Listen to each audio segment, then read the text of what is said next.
بسم اللہ الرحمن الرحیم۔ صرف 5 منٹ کا مدرسہ قرآن و حدیث کی روشنی میں 338واں دن 8 ذی الحجہ۔ نمبر 1، اسلامی تاریخ۔ امام ابن ماجہ رحمۃ اللہ علیہ، آپ رحمۃ اللہ علیہ کا نام محمد، کنیت ابو عبداللہ، والد کا نام یزید بن عبداللہ بن ماجہ قزوینی، جد امجد کی طرف نسبت کرتے ہوئے ابن ماجہ کہا جاتا ہے۔ آپ سن 209 ہجری میں عراق کے مشہور شہر قزوین میں پیدا ہوئے۔ ابن ماجہ نے علم حدیث و تفسیر اور تاریخ میں مہارت حاصل کرنے کے لیے مختلف ممالک کا سفر کیا اور ماہرین علماء اور اساتذہ سے علم حاصل کر کے فن کے امام بن گئے۔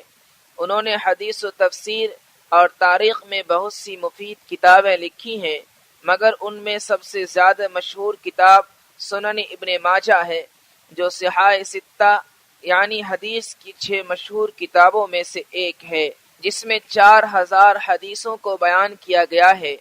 ان کی یہ کتاب حسن ترتیب اور بلا تکرار احادیث اور دوسری کتب حدیث کے مقابلے میں توحید و عقائد کو بیان کرنے میں لاجواب و بے مثال ہے۔ جب انہوں نے اس کتاب کو تالیف کر کے امام ابو زرعہ رازی کے سامنے پیش کیا تو انہوں نے اس کو دیکھ کر فرمایا، اگر یہ کتاب لوگوں کے ہاتھوں میں آ گئی تو مجھے ڈر ہے کہ کہیں دوسری احادیث کی کتابیں نہ چھوڑ بیٹھیں۔ آخر دینی خدمت انجام دیتے ہوئے 22 رمضان المبارک بروز پیر سن 273 ہجری میں وفات پائی اور منگل کے دن دفن کیے گئے۔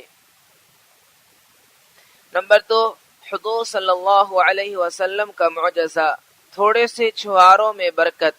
رسول اللہ صلی اللہ علیہ وسلم نے حضرت عمر رضی اللہ عنہ کو حکم دیا کہ قبیلہ مزینہ کے 400 سواروں کو سفر میں کھانے کے لیے کچھ سامان دے دو۔ حضرت عمر رضی اللہ عنہ نے عرض کیا، یا رسول اللہ، میرے پاس کوئی چیز ایسی نہیں جو میں ان کو دے سکوں۔ آپ صلی اللہ علیہ وسلم نے فرمایا، جاؤ تو صحیح۔ حضرت عمر رضی اللہ عنہ ان لوگوں کو اپنے گھر لے گئے۔ گھر پر تھوڑے سے چھوارے رکھے ہوئے تھے، وہ ان لوگوں کے درمیان تقسیم کر دیا۔ حضرت نعمان بن مقرن فرماتے ہیں، تقسیم کے بعد بھی چھوارے جتنے تھے اتنے ہی باقی رہے، ان میں کچھ کمی نہیں ہوئی۔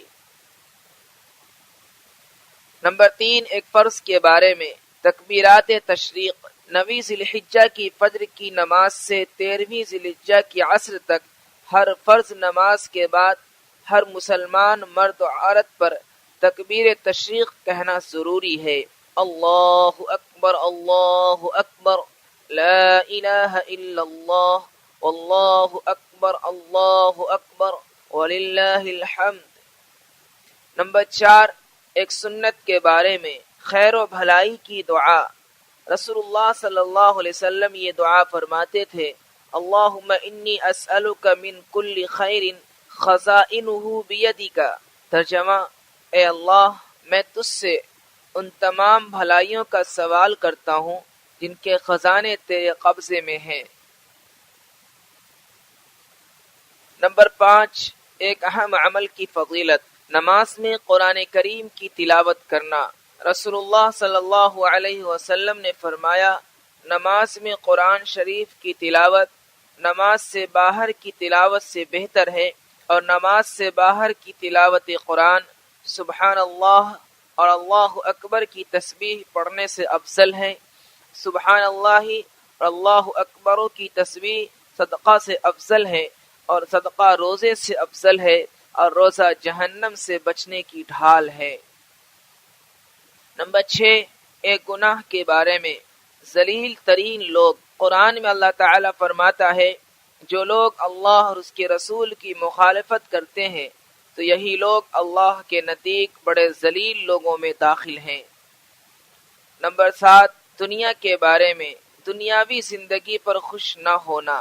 قرآن میں اللہ تعالیٰ فرماتا ہے، اللہ تعالیٰ جس کو چاہتا ہے بے حساب رزق دیتا ہے اور جس کو چاہتا ہے تنگی کرتا ہے، اور یہ لوگ دنیا کی زندگی پر خوش ہوتے ہیں اور اس کی عیش و عشرت پر اتراتے ہیں، حالانکہ آخرت کے مقابلے میں دنیا کی زندگی ایک تھوڑا سا سامان ہے۔ نمبر 8، آخرت کے بارے میں اہل جنت کی صفیں۔ رسول اللہ صلی اللہ علیہ وسلم نے فرمایا اہل جنت کی 120 صفیں ہوں گی، ان میں 80 صفیں اس امت کی اور 40 باقی امتوں کی ہوں گی۔ نمبر 9، طب نبوی سے علاج، بیماری سے متعلق اہم ہدایت۔ رسول اللہ صلی اللہ علیہ وسلم نے فرمایا جب تمہیں معلوم ہو کہ فلاں جگہ طاعون پھیلا ہوا ہے تو وہاں مت جاؤ، اور جس جگہ تم رہ رہے ہو وہاں طاعون پھیل جائے تو اس جگہ سے بلا ضرورت مت نکلو۔ نمبر 10، نبی صلی اللہ علیہ وسلم کی نصیحت۔